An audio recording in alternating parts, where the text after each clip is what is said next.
Do you notice the world falling apart? Are you tired of the lies and deception? If so, then welcome to my channel, where we expose the lies and uncover the truth, helping you get ready for what's coming in the world and helping you get prepared now. Welcome to All Day, Everyday Preparedness. Welcome back to the channel. This is Matt from All Day Everyday Preparedness, and in today's video, we're going to be talking about how to defend yourself during an SHTF situation. I'm also going to be going over 8 quick tips that can help you and your family survive during SHTF. But before we get into those tips, guys, whether it's a natural disaster, an economic collapse, or a total societal breakdown, it's important to know how to defend yourself and your family if SHTF kicks off. One of the first things that you need to consider during an SHTF event, guys, that's often overlooked is your very own physical fitness. Now, being in good shape will not only help you survive the initial event, no matter what it is, an earthquake, a flood, a hurricane, or tornado, a nuclear blast. You don't know what it's going to be, but your physical fitness is going to help you overcome some of those obstacles and adversities. Also, being fit, guys, is going to give you the strength and stamina you need to defend yourself if that becomes necessary. Now, this can be as simple as going on a daily walk or jog, or as intense as taking a martial arts or self-defense class, guys. It's totally up to you and your own fitness level. But the better shape and fitness that you're in, your odds of surviving is going to increase drastically. So the key is to find something that you enjoy doing. If you enjoy jogging, if you enjoy walking, then that's what you need to do, guys. And that's the key. And then stick with it. So if and when SHTF kicks off, you're fit and ready to go.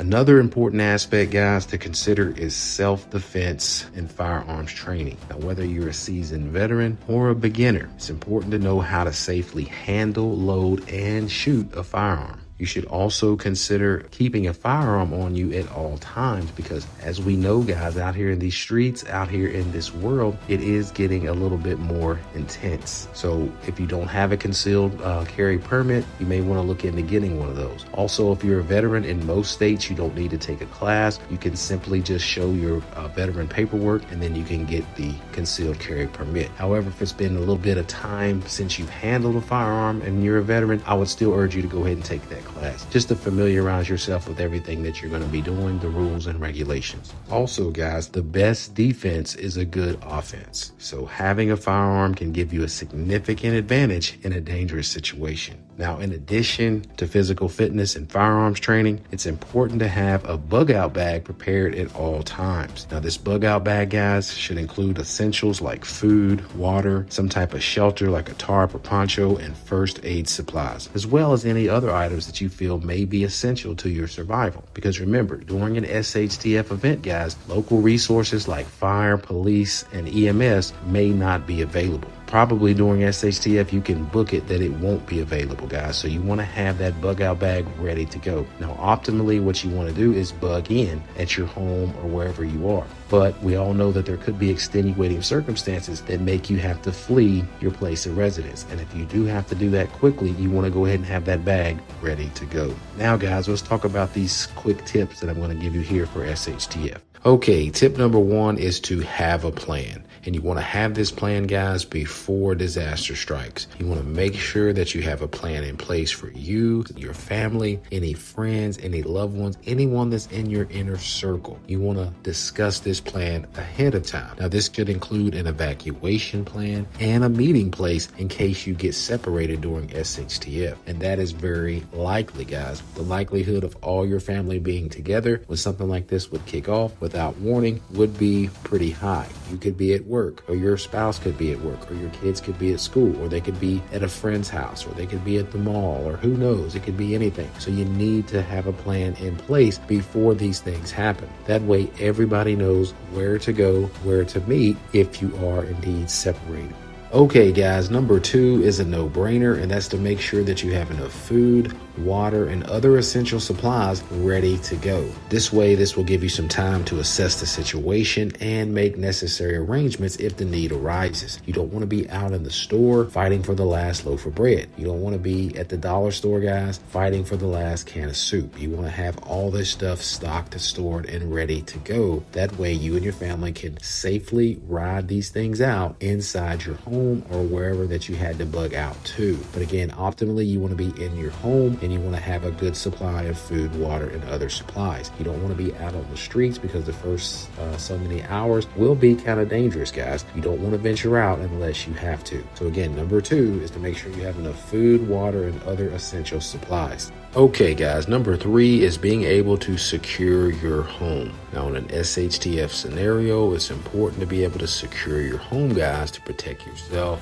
and your loved ones. Now, this includes locking all your doors, all your windows, and being able to fortify all your entry locations. You may want to look into some type of alarm or some type of security system that can either be powered via solar or battery backup. But again, number 3, guys, is being able to secure your home, being able to fortify any, again, doors or windows. Good planning is the key. Okay, guys, number 4 is to be aware of your surroundings. You want to keep an eye out for potential hazards. So if it was like a nuclear blast and you saw some type of smoke or haze, or I don't know, just you notice something unusual, you know, you're able to look out your window and you're like, wow, there's this red fog coming down the street. You want to be aware of those things, guys, or whatever it may be. Or like, oh, there's, you know, the houses down the street are on fire. You know, it may spread to my home. You know, you have to be aware of your surroundings. Okay, moving on to number 5, guys, is to have a means of communication. You want to make sure that you have a way to communicate with your loved ones, whether if it's a cell phone, if that's still working, a handheld or battery operated radio, or some other type of device, but you want to be able to stay in communication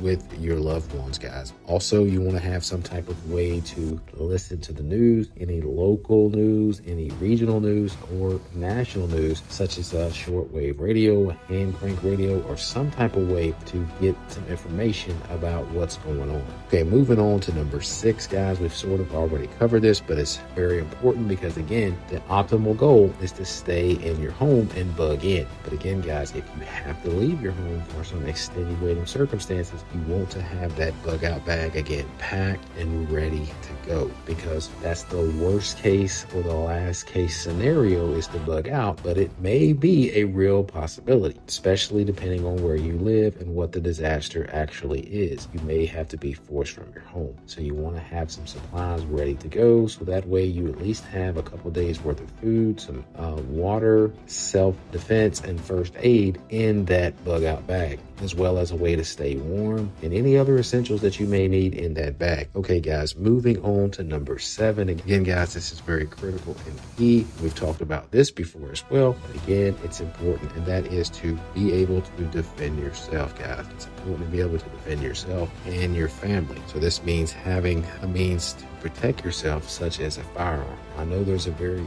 limited or a very small amount of those people in the prepper community that don't believe in firearms. But whatever you do believe in, guys, during SHTF, trust me, you're going to need a way to defend yourself. So if that's not a firearm, maybe that's something less lethal, like a taser or a baseball bat. I mean, I don't know, but you're going to need a way to protect yourself if you don't believe in firearms. Okay, moving on to the last tip, guys. And again, this will only be used if and when you need to use it, because you wouldn't want to draw attention to yourself or anything like that. But let's say it is an SHTF event, but it's only short term, like it's only going to last a couple of weeks, and you do need some dire medical attention, or you need some dire aid from a government agency, or from some neighbors, or from someone. You need some help. That's a way to signal for help. This could be a whistle, guys. This could be a flare gun, some type of way to signal help. Well, that's going to be a wrap for today's video, guys. Remember that being prepared and knowing how to defend yourself and your family is crucial during SHTF. So take the time now to start training, to start